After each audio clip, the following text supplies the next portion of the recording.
আমরা এসেছি পশ্চিম মেদিনীপুর জেলার গনগনি নামক জায়গায়, যেটি অপূর্ব প্রাকৃতিক সৌন্দর্যে ভরপুর। সূর্যোদয় ও সূর্যাস্তের সময় এই ভূমিরূপটি লাল বেলে পাথরে হওয়ায় এর এক অপরূপ সৌন্দর্য ফুটিয়ে তোলে, যেটি পর্যটকদের কাছে খুবই আকর্ষণীয়। পাশ দিয়ে বয়ে চলেছে শিলাবতী নদী।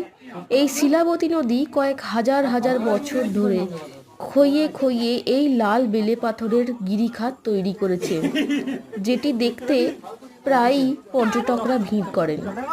বর্তমানে আমরা দেখতে পাচ্ছি লাল বেলে পাথরের তৈরি এই ক্ষয়জাত ভূমিরূপে বিভিন্ন ভাস্কর্যের সৃষ্টি হয়েছে, যেমন কোথাও গুহা, কোথাও খিলান এবং কোথাও বড় বড় চাঁই এবং বড় বড় বোল্ডার পড়ে রয়েছে। এটি একটি অপরূপ প্রাকৃতিক সৌন্দর্যের জায়গা, যেটি ভূগোল প্রেমীদের জন্য খুবই আকর্ষণীয়।